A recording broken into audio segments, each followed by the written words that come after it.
মহানগৰীত পুনৰ হত্যাকাণ্ডৰ ঘটনা। এইবাৰ ভাগিনেকৰ হাতত প্ৰাণ গ'ল মোমায়েকৰ। মহানগৰীৰ মঠঘৰীয়াত সংঘটিত হৈছে এই ভয়ংকৰ হত্যাকাণ্ডৰ ঘটনা। সুৰাৰ নিচাত মাতাল হৈ নৱজিৎ বসুমতাৰী ৰাজায়ে উদয় ৰায় চৌধুৰীক প্ৰতি নিশা মাৰপিট কৰিছিল আৰু কাজিয়াৰ সূত্ৰপাত হোৱাৰ বাবে এই মাৰপিটৰ ঘটনা সংঘটিত হৈছিল। গুৰুতৰভাৱে আঘাতপ্ৰাপ্ত হোৱা উদয় ৰায় চৌধুৰীক হস্পিটেলত ভৰ্তি কৰোৱা হয় যদিও অৱশেষত মৃত্যু হয়। কাঠৰ বাটামেৰে কোবাই অভিযুক্ত ৰাজে হত্যা কৰিছিল মোমায়েক উদয় ৰায় চৌধুৰীক। ইতিমধ্যে গ্ৰেপ্তাৰ কৰা হৈছে অভিযুক্ত ৰাজাক। এই হত্যাকাণ্ডক লৈ ডিচিপি চেণ্ট্ৰেল অমিতাভ বসুমতাৰীয়ে মন্তব্য প্ৰকাশ কৰিছে। আমাৰ নুনমাটি থানা ERS টিমে খবৰ এটা পালে যে কাজিয়া এটা হৈ আছে 2 নম্বৰ মঠঘৰীয়াত। সেই সূত্ৰে আমাৰ থানা ERS টিমটো তাতে গ'ল।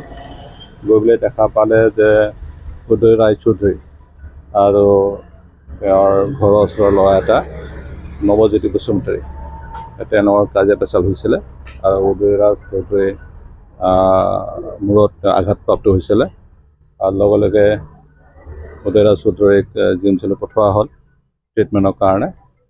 আৰু তাতে স্থানীয় ৰাইজে যিসকলে কাজিয়া কৰা দেখিছে তেওঁলোকে ক'লে যে তেওঁলোকৰ সেই উদয় ৰাজ চৌধুৰীৰ ঘৰতে তেওঁলোকে মদ খাইছিলে। মদ খাই পেলাই তেওঁলোকৰ কাজিয়া সূত্ৰপাত হয়।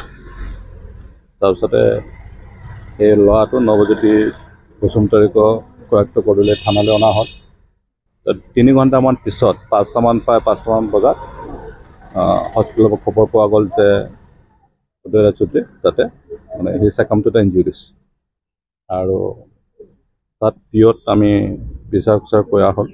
পিঅ'তে তাতে উডেন প্লেংক পোৱা গ'ল।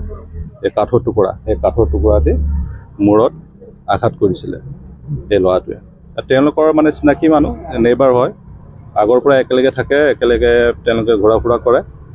কি কাৰণত তেওঁলোকৰ কাজিয়া হ'ল এইটো আমি তদন্ত কৰি আছোঁ। আৰু যিহেতু 21 আমি অলৰেডি কৰায়ত্ব কৰিছোঁ, তো ইয়াৰ আমি এজ পাৰ ল যিখিনি আমি কাম কৰিব লাগে আমি কৰিম। কাৰণটো কি? সেই সূত্ৰটো আমি সোধপোছ কৰি আছোঁ। সোধপোছ কৰাৰ পিছতে আমি তদন্তত আমি যি পাওঁ তেনেকুৱা আমি এজ পালোঁ আমি কাম কৰিম। তেওঁ স্থানীয় যিসকল ব্যক্তি আছে তেওঁলোকে কৈছে এওঁলোকৰতো একেলগে থাকে এওঁলোকে সদায়। আৰু যিখিনি অনুমান হৈছে যে গোটেই ঘটনাটো অকস্মাত হৈছে বুলি। যিজন ল'ৰা ইঞ্জিনিয়াৰ প্ৰিলিমিনাৰী তদন্তত আমি যিখিনি পালোঁ, যিজন ভিক্টিম উদয় তেওঁ অকলশৰীয়া, তেওঁ অকলে থাকে। আৰু সেই যিজন একিউজড তেওঁ সেই মাকৰ লগতে থাকে, খুব বেলেগ কাম নকৰে। তেওঁলোকে সেই একেলগে থাকে। কি কাৰণত ঘটনাটো হ'ল এইটো আমি তদন্ত কৰি আছোঁ আৰু এজ পালোঁ আমি একশ্যন তদন্ত কৰি আছোঁ। তদন্ত কৰাৰ পিছতে আমি ক'ব পাৰিম। দাও নহয়, আমি উডেন প্লেংক কাঠৰ টুকুৰা তাতে তেজ লাগি আছে। এতিয়া স্থানীয় যিসকল দেখিছে এই কাঠৰ টুকুৰাটি প্ৰহাৰ কৰা বুলি তেওঁলোকে দেখা পাইছে। দ্য নিউজ লেন্স, অবিৰত তথ্যানুসন্ধান, আপোনাৰ সেৱাত খবৰ সন্ধান। The news lens.